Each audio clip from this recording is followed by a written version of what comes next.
RSS नेता के एक बयान के बाद अब कॉकरोच जनता पार्टी यानी सीजेपी और राष्ट्रीय स्वयंसेवक के बीच जुबानी जंग तेज हो गई है। आरएसएस नेता अतुल लिमये ने सीजेपी पर लोकतंत्र को कमजोर करने की राजनीति करने का आरोप लगाया था, लेकिन अब सीजेपी के संस्थापक अभिजीत दीपके ने ऐसा पलटवार किया है जिसने पूरे विवाद को एक नया मोड़ दे दिया है।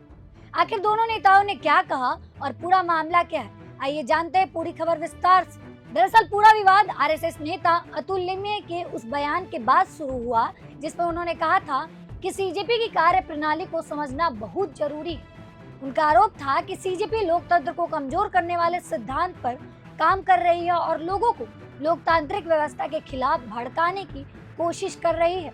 आरएसएस नेता के इस बयान के बाद अब सीजेपी के संस्थापक अभिजीत दीपके ने खुलकर जवाब दिया है। सोमवार को मीडिया से बातचीत करते हुए अभिजीत दीपके ने कहा कि आरएसएस को किसी और को भी राष्ट्र विरोधी कहने का नैतिक अधिकार नहीं है। यही नहीं, उन्होंने अपने बयान में महात्मा गांधी की हत्या के बाद आरएसएस पर लगाए गए अस्थायी प्रतिबंध का भी जिक्र किया। इसके बाद अभिजीत दीपके ने एक बेहद बड़ा और विवादित बयान दिया।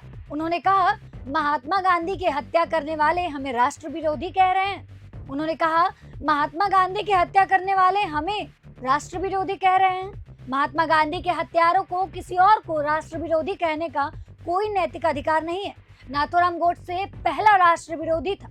दीपके के इस बयान के बाद राजनीतिक हलकों में नई बहस शुरू हो गई है। एक तरफ आरएसएस सीजेपी की प्रणाली पर सवाल उठा रहा है, तो दूसरी तरफ सीजेपी आरएसएस की वैचारिक पृष्ठभूमि और इतिहास पर सवाल खड़े कर रहा है। अभिजीत दीपके ने यह भी कहा कि उनकी पार्टी लोकतंत्र को कमजोर नहीं बल्कि लोकतांत्रिक अधिकारों की रक्षा के लिए काम कर रहा है।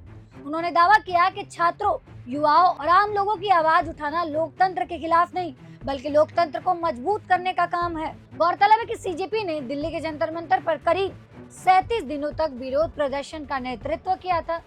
यह आंदोलन धर्मेंद्र प्रधान के इस्तीफे समेत कई मांगों को लेकर चल रहा था।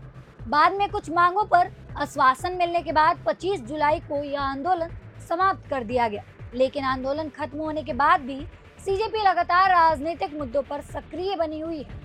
अब आरएसएस और सीजेपी के बीच यह बयानबाजी नए राजनीतिक विवाद का रूप ले चुकी है। फिलहाल दोनों पक्ष अपने अपने दावों पर कायम हैं। अब देखना होगा कि यह विवाद आगे और बढ़ता है या फिर दोनों पक्षों की बयानबाजी यहीं तक सीमित रहती है। लेकिन इतना जरूर है कि अभिजीत दीपके के इस बयान ने एक बार फिर देश की राजनीति में नई बहस छेड़ दी है। फिलहाल के लिए इस खबर में इतना ही। मिलते हैं किसी नए अपडेट के साथ। मेरा नाम सोनम है और आप देख रहे हैं प्रभात खबर। धन्यवाद। प्रभातखबर.com, विश्वास वही, रफ्तार नहीं।